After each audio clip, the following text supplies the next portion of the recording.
Question are అమెరికాలో గర్జించింది. ఈసారి ఏకంగా ఆ దేశ అధ్యక్షుడు ట్రంప్ హాజరైన డిన్నర్ మీటింగ్లోనే తూట పేలింది.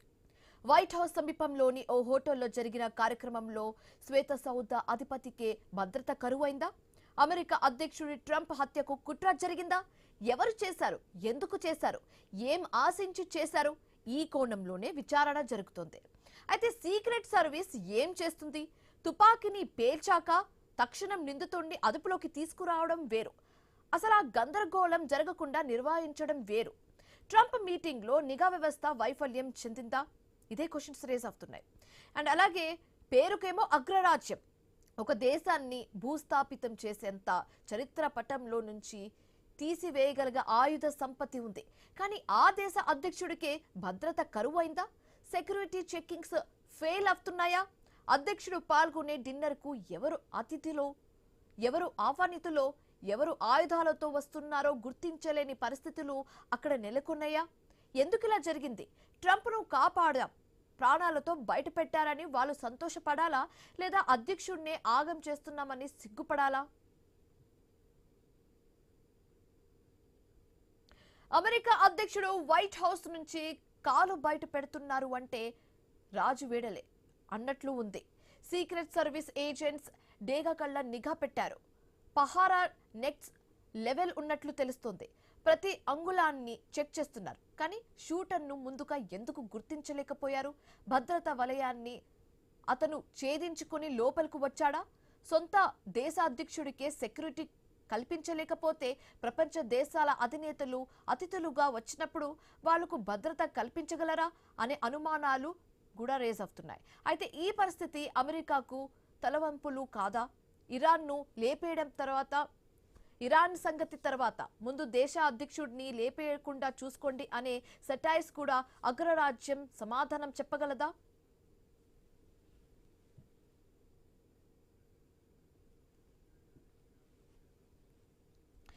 ట్రంప్ను షూటర్లు గురిపెట్టడం ఇదే తొలిసారి ఏం కాదు. 2024 జులైలో పెన్సిల్వేనియాలో జరిగిన ఎన్నికల ప్రచారంలో కూడా ఆయనపై హత్యాయత్నం జరిగింది. సో ఇది ఫస్ట్ టైం అయితే కాదు. సో థామస్ క్రూక్స్ జరిపిన కాల్పులో ట్రంప్ కుడి చెవికి గాయమైంది. అదే ఏడాది సెప్టెంబర్లో కూడా ఫ్లోరిడాలో కూడా హత్యాయత్నం జరిగింది. ఆయన భద్రతా సంస్థలు ఏం చేస్తున్నాయన్న క్వశ్చన్స్ రేజ్ అవుతుంది. అదే సమయంలో అమెరికాలోని గన్ కల్చర్ పై కూడా గట్టిగానే చర్చ జరుగుతోంది. ఇదే అంశానికి సంబంధించి మొత్తం అనలైజ్ చేసి చెప్పడానికి మా కొలీగ్ ఆశ సిద్ధంగా ఉన్నారు న్యూస్ రూమ్ నుంచి. Over to you Asha. Right Shivani, thank you.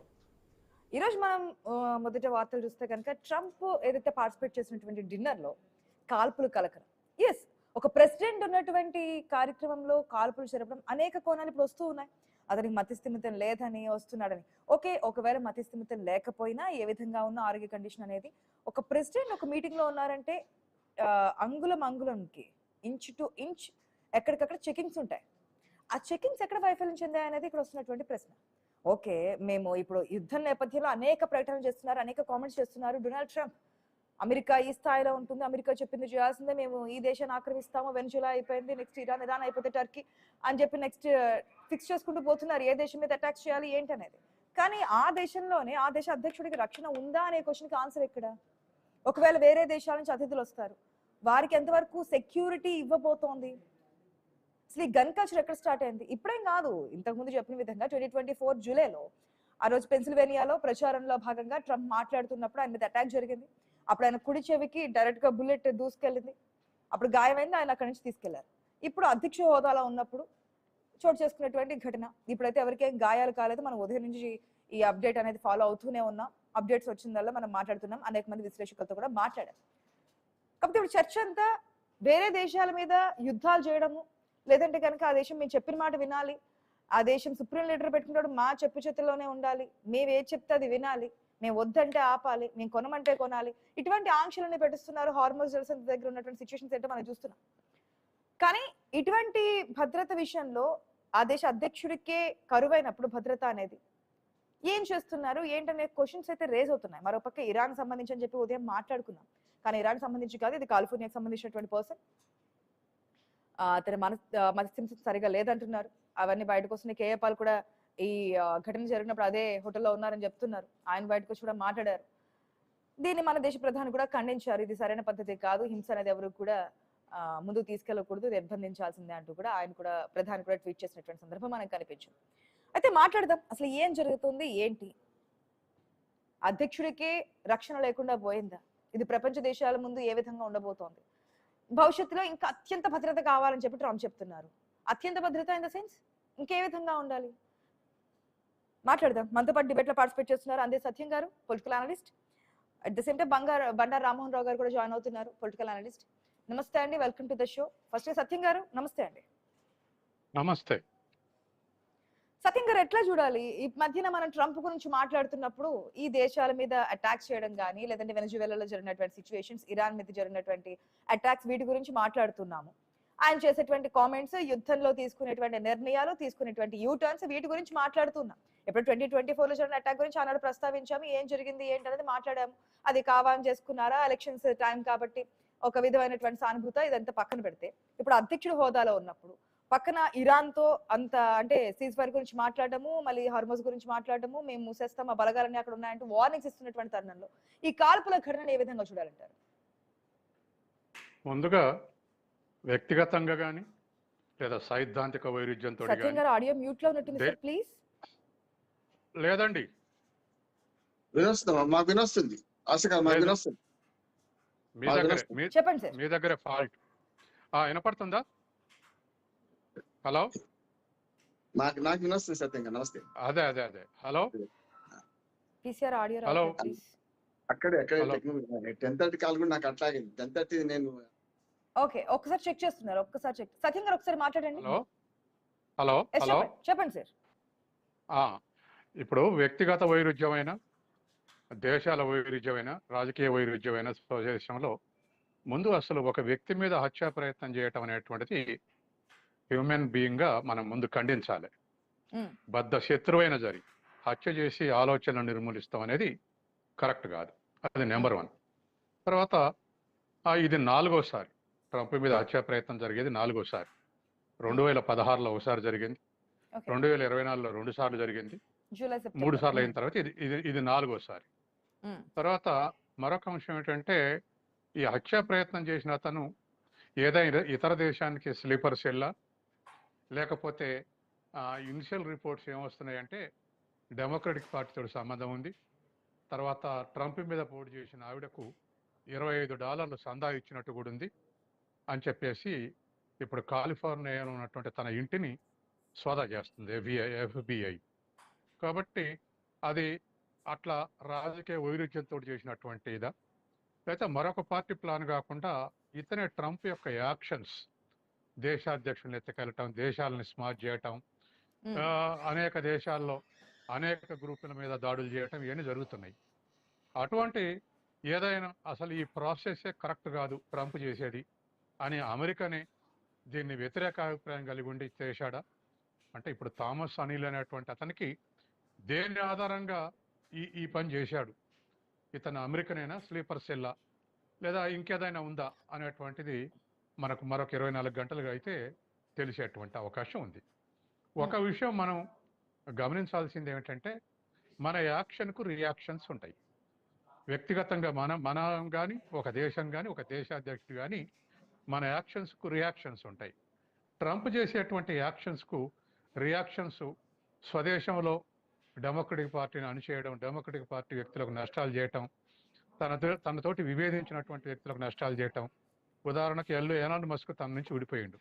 విడిపోగానే Tesla కార్లు అన్నిటికున్నటువంటి ఆ ఛార్జింగ్ పాయింట్లు అన్నిటిని కూడా గవర్నమెంట్ సపోర్ట్ ఉన్న వాటిని ఉపసంహరించాడు. తర్వాత తను కూడా వ్యాపారస్తుడు, కార్పొరేట్. కాబట్టి ఇతర కార్పొరేట్ వర్గాలతో ఏమైనా వైరుధ్యం ఉన్నాయా, లేదా రాజకీయ వైరుధ్యమా, లేదా ఇతర వ్యక్తులు ఎవరైనా నష్టపడినటువంటి వాళ్ళు అమెరికాలోనే ఉండి ఇట్లా కంటిన్యూస్గా ఎఫర్ట్ చేస్తున్నారా, ఇవన్నీ కూడా మనకు తేల్చినటువంటి అంశాలు. తర్వాత మరొక అంశం ఇంటర్నేషనల్గా ఇవాళ ఇరాన్ మీద దాడి చేయటం, ఇరాన్ స్లీపర్ సెల్లే కావాల్సిన అవసరం లేదు, కానీ ఇవాళ ఉన్నటువంటి టారిఫ్లు కానీ లేకపోతే ఇట్లా ఇతర దేశాల మీద దాడులు చేస్తే ప్రపంచవ్యాప్తంగా సంక్షోభం వస్తుంది. ఇటు సంక్షోభం కరెక్ట్ కాదు. ట్రంప్ అమెరికా పేరు పోగొడుతున్నాడు. అన్నటువంటి ఒక బ్రాడ్ వ్యతిరేకతతో చేసిండా, ఇవన్నీ కూడా యాక్షన్కు రియాక్షన్స్ అన్నప్పుడు వ్యక్తిగతం వస్తుంది, వ్యాపార వైరుధ్యం వస్తుంది, రాజకీయ వైరుధ్యం వస్తుంది, దేశాల వైరుధ్యం వస్తుంది. కాబట్టి ఈ మొత్తంలో ఇతను ఎక్కడ ఫిట్ అవుతాడు, ఎక్కడికి చెందినటువంటి వాడు 24 అవర్స్లో మనకు తెలిసేటువంటి అవకాశం ఉంది. డెమోక్రటిక్ పార్టీకి సందా ఇచ్చిండు ఒక $25 అనేది ఒకవైపు అయితే, మతి స్థిమితం లేదంటే ఇంకొక వైపు వార్తలు వస్తున్నాయి. అవి కూడా ఏవి నిజాలు ఏవి కరెక్ట్ అని తేలేటువంటి అవకాశం ఉంది. ఏదేమైనా ఒక దేశ అధ్యక్షుని హత్య చేసి నిర్మూలించడం అనేటువంటిది కరెక్ట్ కాదు. అది డెమోక్రటిక్గా ప్రజలు ఓడిస్తే దానికి వాల్యూ ఉంటుంది. తర్వాత ఇంకొక న్యూస్ కూడా వస్తుంది. ఇప్పుడు మధ్యంతర ఎన్నికలు ఉన్నాయి 5 రాష్ట్రాల్లో. సానుభూతి కోసం ఇటువంటి ఏర్పాటు జరిగిందా అనేది ఇంకొక వార్త కూడా వస్తుంది. వీటిలలో ఏదైనా నిజం కావచ్చు, కానీ ఏదేమైనా హత్యా ప్రయత్నం అనేది టోటల్లీ కండెమ్నబుల్. అనేక ఆరోపణలు వస్తున్నాయి. ఈ ఘటన జరిగిన తర్వాత అనేక క్వశ్చన్స్ రేజ్ అవుతున్నాయి. దాంట్లో ఏది వాస్తవం అని తెలియడానికి ఇంకాస్త సమయం పట్టే అవకాశం ఉంది. ఆ విచారణలో వాస్తవాలు బయట రావాలని కోరుకుందాం. అది నిజంగానే పక్క దేశాలు స్లీపర్ సెల్సా, లేదంటే కనుక కావాలని చెప్పి ఒక సానుభూతి ప్రకారం ఇంత నెగిటివిటీ ఉన్న దాని కారణంగా చేస్తున్నటువంటి పని, లేదా నిజంగానే మతి స్థిమితం లేదా, ఇంకేదైనా కోణాలు ఉన్నాయా, ఇవన్నీ కూడా స్పష్టంగా విచారణ జరిగిన తర్వాత నిజాయితీగా విచారణ అంశాన్ని బయట పెట్టినప్పుడు ప్రజలకు క్లారిటీ వచ్చే అవకాశం ఉంది. ఎస్ రామ్మోహన్ రావు గారు నమస్తే అండి. నమస్తే చెప్పండి. రామ్మోహన్ రావు గారు, ఇంతకుముందు నేను చెప్పిన విధంగా ట్రంప్ గురించి మాట్లాడాలంటే అనేక సందర్భాల్లో మనం మాట్లాడాము. ఆయన తీసుకున్న నిర్ణయాల గురించి, మాటల గురించి, లేదంటే ఒకసారి సీజ్ ఫైర్ గురించి మాట్లాడతానంటారు, మాట్లాడంటారు, ప్రతి యుద్ధంలో నేనే అంటారు, ఇప్పుడు 15 ఆపానంటారు. ఈ విధంగా చెప్పిన కామెంట్స్ గురించి, దాంట్లో అసత్యాల గురించి మనం చాలా సందర్భాల్లోనే డిస్కస్ చేసాం, డిబేట్ చేసాం. ఇప్పుడు ఈ ఘటనకు సంబంధించి ఈ కాల్పులు జరిగాయి, ఒక అధ్యక్షుడు వస్తున్నారంటే మన దేశానికి వచ్చినా సరే మనం చాలా జాగ్రత్తగా అత్యంత కట్టుదిట్టమైన భద్రత ఏర్పాటు చేస్తూ ఉంటాం. ఆ దగ్గరలో అసలు ఏ మాత్రం మొత్తం కూడా మన 144 సెక్షన్ అమల్లో ఉన్నట్టుగా పిట్ట కూడా పడ్డేకి రాకుండా అంత కట్టుదిట్టమైన ఏర్పాట్లు చేస్తూ ఉంటారు. అటువంటిది ఆల్రెడీ ట్రంప్ అనేక మార్లు చెప్తున్నారు కదా, సో నాకు ఇరాన్ నుంచి అటాక్ చేసే సందర్భాలు ఉన్నాయి, నాకు ప్రాణహాని ఉంది, నాకు ఈ విధంగా ఉందని చెప్తున్నప్పుడు ఇంకా అత్యంత భద్రత ఉండాలి కదా. ఎక్కడ మిస్ అవుతున్నట్టు, దీన్ని ఏ రకంగా చూడాలి, ఈ ఘటన ప్రపంచ దేశాల ముందు ఏ విధంగా ఉండబోతుంది అనుకోవచ్చు? మీకు మిత్రుడు సత్యం గారికి నమస్కారం. తాను తాను రక్షించుకోలేము, ప్రపంచాన్ని నేను రక్షిస్తాడు అని మాట వస్తుంది. నేను ఎప్పటికీ కేఏ పాల్కు ట్రంప్ గడుస్తున్నాను. అనుకోకుండా ఈ సంఘటన కేఏ పాల్ హోటల్నే ఉన్నాను, అనుకోని సంఘటన కాకతాళీయ సరే. ఇప్పుడు కేఏ పాల్ ఏది మాట్లాడినా చెల్తుంది, నష్టం ఏం లేదు, మనకేం ప్రపంచానికి నష్టం కాదు, నవ్వుకుంటా ట్రంప్ మాట్లాడితే ఎప్పుడైనా మరి దేశం ప్రపంచాన్ని శాసించే దేశం కదా, ప్రపంచాన్ని శాసించే దేశం తన రక్షణ తాను చూసుకోలేకపోతుందని అర్థం. ఇప్పుడు 4 సార్లు కదా ట్రంప్ మీద హత్యా ప్రయత్నం జరగదు అంటే ఎందుకు ఇది పట్టుకోలేకపోతున్నారు? రెండోది ఏంటంటే ఇంతకుముందు సత్యం గారు చెప్పినట్టు ఏదైతే మనం పనులు చేస్తామో పనులకు మన హింసకు ప్రతిహింస ఎట్లా ఉంటుందో పనులకు మరి ప్రతిచర్య ఉంటుంది, ఓ చర్యకు ప్రతిచర్య ఉంటుంది. ఆ చర్యలో భాగంగానే జరిగింది. పాములు పట్టేవాడు పాములతో చనిపోయినట్టు, ఇంకేదో చేసేవాడు దాని కరెంటు పనిలో ఉన్నాడు ఎలక్ట్రిసిటీలో చనిపోయినట్టు, అట్లా ఇది కూడా ఏంటంటే దాని ప్రపంచవ్యాప్తంగా ఎంతమంది మిత్రులు ఉన్నారు రాష్ట్రగారు, అంతమంది శత్రువులు కూడా ఉన్నారు, అంతకంటే ఎక్కువ ఉంటారు, మిత్రుల కంటే శత్రువులు ఉంటారు. చూస్తున్నాం అంటే తమ నిలవడు తప్పిన తమ మిత్రులు శత్రువులు గదరాసుకుంటారు. ట్రంప్ చెప్పే మాటల్లో ఏంటి, మన దేశం గురించి అంటే అమెరికా ఫస్ట్ అని నినాదంతో ముందుకెళ్తున్నాను, అమెరికన్స్ కే మేలు చేయడానికి ఇవంతా చేస్తున్నా అని చెప్తున్నప్పటికీ ఆ దేశం నుంచి వస్తున్నటువంటి భిన్న స్వరాలు, విమర్శలు, వ్యతిరేకత ఇవన్నీ గమనిస్తున్నాం. దాంట్లో ఏదో కావచ్చు, దాన్ని ఎందుకు అగ్రి చేయలేకపోతున్నారు అనుకోవచ్చు? ఇది చరిత్ర చెప్పిన సత్యం ఉంది. ఏంటంటే హిట్లర్ జర్మనీ జాతి కోసం ప్రయత్నం చేస్తే ఏమైంది చెప్పండి, ఆ జనమే తిరుగుబడి చంపేసింది కదా, ఏమైంది? సమస్య లేదు ఎక్కడా కూడా. మీరు ఒక్కరిని ఏ రకంగా చూసినా కూడా ఏ రంగంలో ఉన్నవాడు ఆ రంగంలో శత్రువులు ఉంటారు, మిత్రులు ఉంటారు. ఇప్పుడు ఒకసారి ఆ రంగంలో నష్టపోతా ఉంటున్నారు. ఒక వ్యాపారంగా ఇప్పుడు మన ట్రంప్ అత్యంత మిత్రుడైన సలహాదారులు ఇద్దరు, ఒకడేమో రామస్వామి, రెండోది ఎలాన్ మస్క్. వాళ్ళు శత్రుడైన రామ అంటే బూతు, అసలు మొత్తం అంతా ఇన్స్టిట్యూట్ ఫైల్స్ ఎవరు బయట పెట్టారు ఇవన్నీ అంతే ఉన్నాయి కదా. రాజకీయంగా బదనాం చేస్తారు, ప్రాణాలను కూడా తీద్దాం అనుకుంటారు. సిఐఏ సంగతి ఏంటంటున్నారు, ప్రపంచాన్ని శాసిస్తూ ప్రపంచంలో పెద్ద పోలీసుగా వ్యవహరిస్తున్న సిఐఏ ఎందుకు విఫలమవుతుంది? తమ స్వంత దేశంలో అంటారు మన బయట మన భారతదేశానికి వస్తే ట్రంప్ కు కావలసిన ప్రతి చిన్న అంశం కూడా వాళ్ళు పట్టించుకుంటారు. మన తిండి తినడు, మన నీళ్లు తాగడు కదా, వంట వాళ్ళతో సహా ఫ్లైట్ అంతా మొత్తం కుటుంబం మొత్తం ఒక ఇల్లు షిఫ్ట్ చేసినంత పని చేస్తారు, వైట్ హౌస్ ఇక్కడికి వచ్చినంత పని చేస్తారే. మరి బయట దేశాలకు వచ్చిన మన ఇండియా లాంటి అత్యంత భద్రతా దేశానికి వచ్చినప్పుడు ఇట్లా చేస్తుంటే ఏదో పేద ఇంటికి పోతున్నామంటే చూస్తున్నాం కదా. పేద ఇంట్లో ప్రధానులు, ముఖ్యమంత్రులు భోజనం చేస్తున్నప్పుడు వాళ్ళ ప్లేట్లు వేరే ఉంటాయి, వాళ్ళ కథంత వేరే ఉంటుంది. ఆయన పేదల ఇంట్లో కూడా అంత దివాచి బరి చేస్తారు, అందులో కూర్చుని పెడతారు, చూస్తుంటాం. పేదనీళ్ళు కాదు కదా, మనలాంటి చోటుకు వచ్చినప్పుడు మనమైతే ఖచ్చితంగా ఆతిథ్యం ఇవ్వగలుగుతాం కదా. చైనాను, అమెరికాను, భారతదేశము, కొన్ని అభివృద్ధి చెందిన దేశాలు ఆయనకు ఆతిథ్యం ఇవ్వగలుగుతాయి కదా. అక్కడికి కూడా మన భారత్కి వచ్చినప్పుడు నాదే కదా, అన్ని తెచ్చుకున్నాడు కదా. ఆయన మొత్తం అసలు ఒక చిన్న వంట వాటితో సహా వాళ్ళే ఉన్నారు కదా. మళ్ళీ తింటారు. అంతకు ముందు ట్రంప్కి పెట్టే ముందు వేరే వాళ్ళు తిన్న తర్వాతనే ఒక అరగంట చూసిన తర్వాత ఆయన తిని పెడతారు, ఏది తిన్నా కూడా. మరి అటువంటి అప్పుడు ఇంత భద్రత ఉన్న సందర్భంలో కేవలం కాల్పులు జరుగుతాయని ఊహించలేకపోతున్నందుకు అని అడుగుతుంది. నాకైతే అనుమానమే. ఇటువంటివన్నీ కూడా గతంలో ఈ జిమ్మికలన్నీ ట్రంప్ పాటించారు. ట్రంప్ మంచి వ్యాపారం. మధ్యంతర ఎలక్షన్స్ ఉన్నాయి కాబట్టి అది కూడా ఒక కోణంగానే భావిస్తున్నారు గతంలో జరిగిన పరిణామాలు చూసిన తర్వాత. 2016లో అదే, 2018, 2021 ఇప్పుడు సమస్య ఒకటే, 24లో అదే ఒకటే వస్తుంది. ఏంటంటే ఆయన ఇటువంటి జిమ్మికలు కూడా చేస్తారని నాకు అనిపిస్తుంది. ఎందుకంటే సరే మనం తీసుకుంటాడు, ఆయన ప్రాణాలైతే పోలే కదా, పోనీ పెద్ద ప్రమాదమే జరగలే కదా, పట్టుకున్నారు. అంటే దీనివల్ల ఏంటంటే నాకు వ్యతిరేకులు ఉన్నారు, నాకు చంపేవాడు ఉన్నారు, దయచేసి అని సానుభూతి సంపాదించుకోవడానికి కూడా ఈ మధ్యంతర ఎన్నికల్లో కనుక ఓడిపోతే నైతికంగా ఓడిపోయినట్టే. ప్రభుత్వం అధ్యక్షుడుగా తాను పోడు, కానీ మన నైతికంగా అయితే ఓడిపోయినట్టే కదా. అందుకని జిమ్మికు చేస్తున్నాం అనుకుంటున్నాను.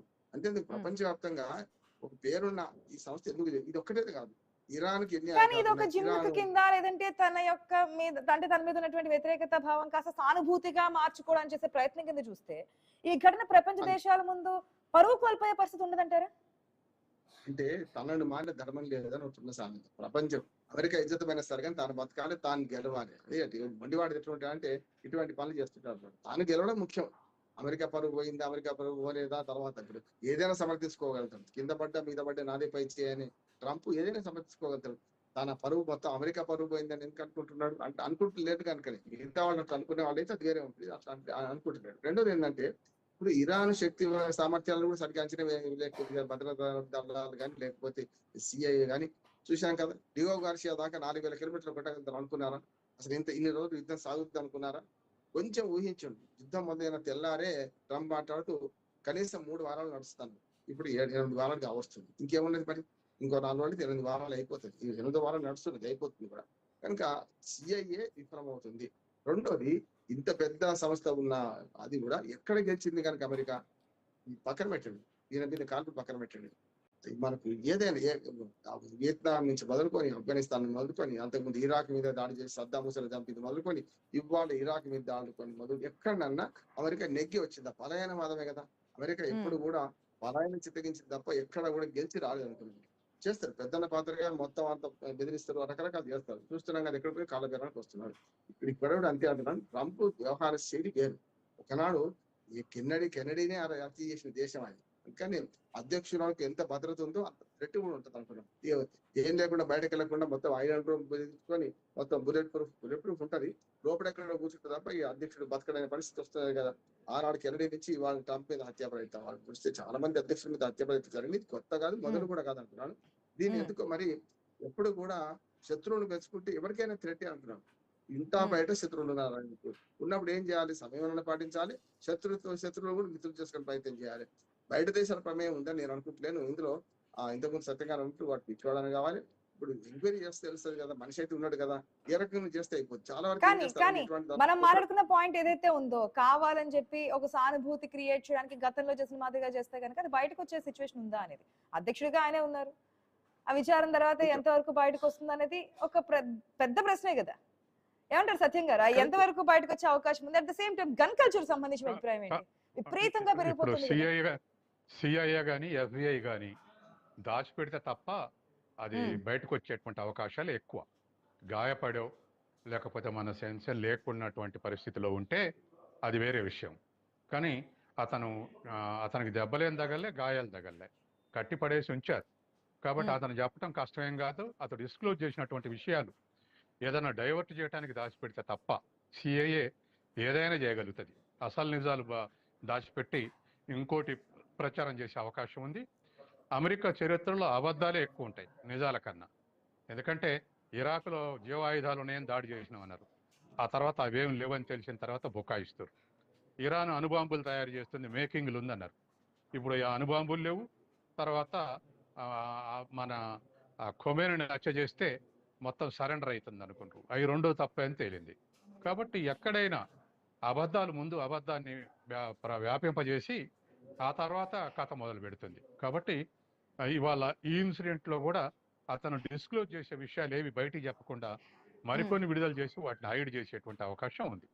అందుకని అతను చెప్పడానికి ప్రశ్నే లేదు. వీళ్ళు హైడ్ చేస్తారా, నిజాలు బయటికి తీస్తారా అనేటువంటిదే ప్రశ్న. ఇది దీన్ని డైవర్ట్ చేసి ఎలక్షన్ల ప్రచారానికి వాడుకుంటే నిజాలు బయటికి రావు.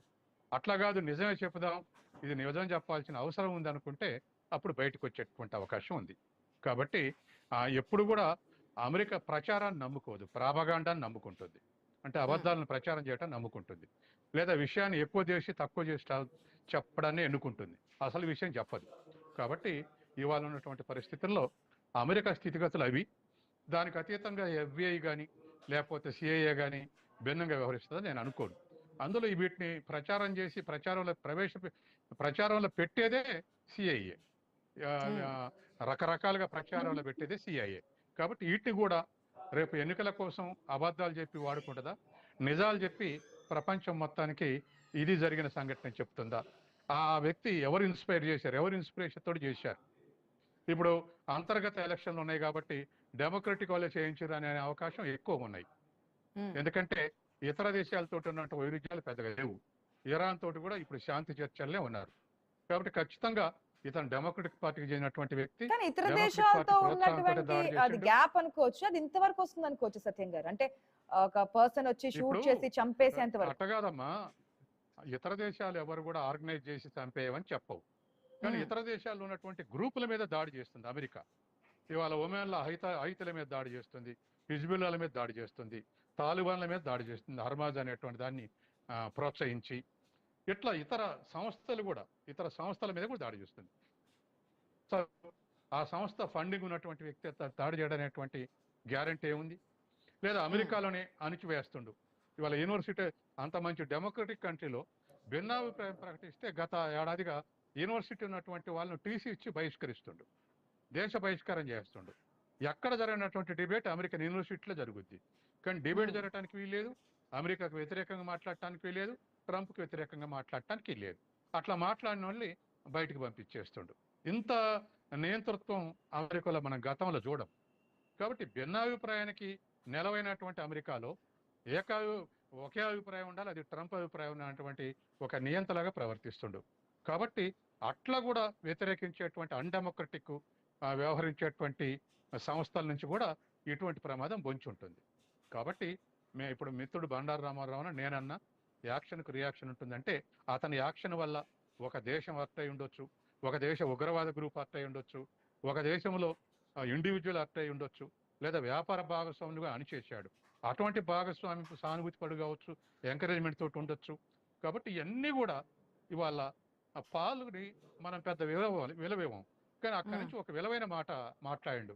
నేను ఎప్పటి నుంచో ట్రంప్ని కోరుతున్నా, శాంతిని కోరుకోండి, శాంతిని వెదజల్లండి, ఇది కరెక్ట్ కాదని చెప్తున్నా నేను, అందులో నుంచి వచ్చింది కాకూడదని ఏముందని పాల్ అన్నాడు.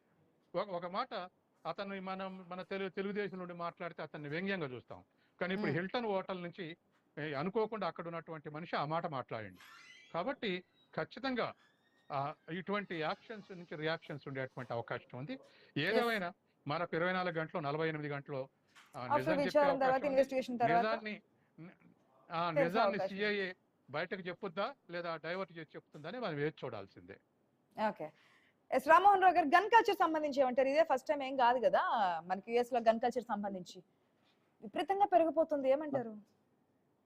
మన దగ్గర పిల్లలు కదా బొమ్మ పిస్టల్ ఎట్లా వాడతారు, అక్కడ ప్రజలందరూ వాడుతున్నారు. కాబట్టి లైసెన్స్ సిస్టమ్ కూడా ఉంది కనుక సమస్య లేదు. వాళ్ళు వస్తుందా అంటే చూస్తున్నాం కదా, $1 కోసం హత్య చేసిన సందర్భాలు మన భారతీయులు ఎంతో మంది చచ్చిపోయారు, చాలా యువకులు పాపం. ఏం లేదు, డాలర్ గుంజుకుపోతే ఏ నష్టం లేదు, చంపడానికి అవసరం లేదు, దొంగతనానికి వచ్చినప్పుడు చంపాల్సిన అవసరం లేదు. అటువంటి గన్ కల్చర్ ఉన్న దేశంలో ఇదేమో నవ్వుదంటే ఇది పూర్తిగా తీవ్రవాద కల్చర్. ఇది ఉంటే ఏం కాదు, మామూలుగా ఇన్ని భద్రత అంచెలు అధ్యక్షుడి దగ్గర, మామూలుగా ఎమ్మెల్యే పక్కన మన దగ్గర గన్మెన్ ఉంటారు కదా, ఎమ్మెల్యే దగ్గర కూడా చాలా కష్టం కదా. అటువంటిది ఒక 5-6 అంచెల భద్రత దాటి అక్కడ దాకా పోగలిగిండు, ఆవిడ దగ్గర దాకా. అంటే ఎట్లా పోనిచ్చుడు, ఏ రకంగా పోయింది అనేది. గన్నే కాదు, ఇంకా చాలా ఆయుధాలు ఉన్నాయి తన దగ్గర అని చెప్పి ట్రంపే చెప్తున్నారు డైరెక్ట్ గా. అదే, ఎందుకంటే నా ఉద్దేశం అంటే ఎక్కడో దాల్మే కూర్చు కాల ఖచ్చితంగా ఇది కుట్రకోణం వేరే రకంగా ఉంది. అంటే అధికార యంత్రాంగం కానీ లేకుంటే భద్రతా దళాలు కానీ ఏదో రకంగా ఎక్కడనో ఒక లూప్ హోల్ మిగిలిపోయి దానివల్ల లోపల దాకా రాగలిగినట్టు. ఇందులో ఎక్కడో ఇంకొక డౌట్ కూడా అధికారిక వస్తుంది రామ్మోహన్ రావు గారు. అంటే ఒక పర్సన్ అటాక్ చేసిన తర్వాత తన దగ్గర చాలా వెపన్స్ ఉన్నాయని చెప్పి ట్రంప్ చెప్పిన తర్వాత ఇన్ని అంచుల భద్రతను దాటుకుని ఎట్లా వచ్చారు? వచ్చిన అతన్ని కాపాడే ప్రయత్నంగానే అతని మానసిక పరిస్థితి సరిగా లేదని ఏమన్నా కవర్ చేసే ప్రయత్నం చేస్తున్నారని డౌట్స్ కూడా వ్యక్తం అవుతున్నాయి కదా. అయితే మానసిక సరిగ్గా లేక ఉంటే వాడికి ఆ గన్స్ అవన్నీ ఆయుధాలు ఎక్కడి నుంచి వచ్చినాయి ఎంక్వైరీ చేయొచ్చు కదా అంటున్నాం. దాని మీద నెంబర్ ఉంటది, ఎక్కడి నుంచి వచ్చింది ఉంటది, ఆఖరికి పేలిన బుల్లెట్ షెల్ మీద కూడా ఉంటది కదా, ఏ నెంబరు ఎక్కడిది, ఎన్ని ఎన్ని ఎన్ని రౌండ్లు అని ఉంటాయి కదా. అటువంటిది అంత భద్రతా వ్యవస్థ ఉన్నది దగ్గర ఆ ఆయుధాలు ఎవడిచ్చిండు కూడా తేలుతుంది కదా అంటున్నాను. ఆయుధాలు లైసెన్స్ లేకుండా అమ్మడం లేదు కదా. ఒకవేళ వితౌట్ లైసెన్స్ అమ్మినా కూడా దానికి ఏదో నెంబర్ ఉంటది కదా, దాన్ని బట్టి చేసుకోవచ్చు కదా. ఇప్పుడు భద్రతా వ్యవస్థలు ఎందుకు, ఎంక్వైరీ వ్యవస్థలు ఎందుకు, దానికోసం కదా. అమెరికా భద్రతా వ్యవస్థలు ఇట్లా విఫలమైతే ప్రపంచంలో ఏ వ్యవస్థ పనిచేయనట్టు లెక్క కదా. అందుకనే ఇన్ని అంచెల భద్రత దాటిందంటేనే అక్కడ పైన లోపల ఉన్నవాడు ఎవడో లోపాలు ఇచ్చినట్టే లెక్క అంటున్నాడు. చాలా మంది శత్రువులు ఎక్కడ ఉండరు, అంతర్గతంగా సినిమాడాలో ఉంది, మన కుటుంబంలో ఉంటారు, మన అక్కలు చెల్లెళ్ళు ఇట్లా అన్నట్టే అక్కడ కూడా భద్రతాలను ఉంటాయి. మనకు ఇందిరాగాంధీ గారు మంచి ఉదాహరణ కదా, మనకు ఇండియాలో జరిగింది చూసినాం కదా. ఇంకెవరు చంపలే, భద్రతాలను కాదు చంపినాయి. ఇంకా అక్కడ కూడా అంత భద్రతా దళాలకు కూడా రకరకాల పరీక్షలు పెట్టి ఉంచుకుంటారు కదా. ఇక మన అమెరికా వ్యవస్థ విఫలమైందంటే ప్రపంచానికి ఏ వ్యవస్థ సఫలమైందని నమ్మకం లేదంటున్నాయి. ఎందుకంటే ఇంకోటి ఏం లేదు, ఇది కుట్రకోణం ఉండాలి, లేకపోతే అందరినీ శత్రువులు చేసుకుంటున్నాడు. ప్రపంచం అంతా చుట్టూరా శత్రువులు చేసుకుంటున్నాడు. వాళ్ళ యూరోపియన్ దేశాలు తిరిగి పొందాలంటాడు, ఫ్రాన్స్ అధ్యక్షుడు భార్యను అవమానిస్తాడు, మనకు బ్రిటన్ అవమానిస్తాడు, మనకు నాటో కుటుంబ దేశాలను దుర్మార్గంగా చేస్తాడు. ఎవరి పడితే పరుషపాయ భాషలు అంటే ఇటు ముస్లిం కంట్రీస్ అన్ని వ్యతిరేకం చేసుకుంటున్నాడు. అన్ని రకాలు అంటే ఇంత బయట శత్రువులు. ఇంట్లో అయితే అసలు డెమోక్రటిక్ పార్టీ వాళ్ళే కాదు, ఆయనను అభిమానించే రిపబ్లికన్ పార్టీలో కూడా ఆయన అభ్యర్థిత్వం వద్దన్నారు. రెండోసారి పోటీ చేసేటప్పుడు ఈయన వద్దు, మనకు నష్టం లేదు, నష్టము గెలవడు, గెలిచిన నష్టమే అన్నారు. అందుకని ఒక మాట ఏమవుతుందంటే యుద్ధాలంటే ఈయన 3 ఏళ్ళలో తీగిపోతాడు. ఇంకా 3 ఏళ్ళు ఉన్నది, 2.5 ఏళ్ళు పైన ఉన్నది ఇప్పుడు ఆయన పదవి కాలం కనుక. ఈయన 3 ఏళ్ళు ఉంటే కష్టం కనుక అంతం చేద్దామని అనుకున్నారా కూడా చెప్పలేం. అది తేలాలి అంటే బతికే ఇన్వెస్టిగేషన్ దాదాపుగా ఒకవేళ నిజాన్ని నిర్భయంగా బయట పెడితే కనుక వాస్తవాలు తెలిసే అవకాశం ఉంది. ఒకవేళ అబద్ధాలు చెప్పినా సరే, వాస్తవాన్ని దాచిపెట్టినా సరే తెలిసే అవకాశం ఉంది. కాబట్టి let's wait and see Rammohan Rao Satyam garu ఏం జరుగుతోంది, ఇన్వెస్టిగేషన్ తర్వాత ఏ వివరాలు బయటపడతారు, ఇంకెన్ని కోణాలు దీంట్లో బయటకు వస్తాయని కూడా వెయిట్ చేసి చూద్దాం. Thank you so much once again debate లో పార్టిసిపేట్ చేసినందుకు. ఇది వాళ్ళ క్వశ్చన్ ఎవరు. కీప్ వాచింగ్ ఐ న్యూస్, మీతోనే మీ వెంటే.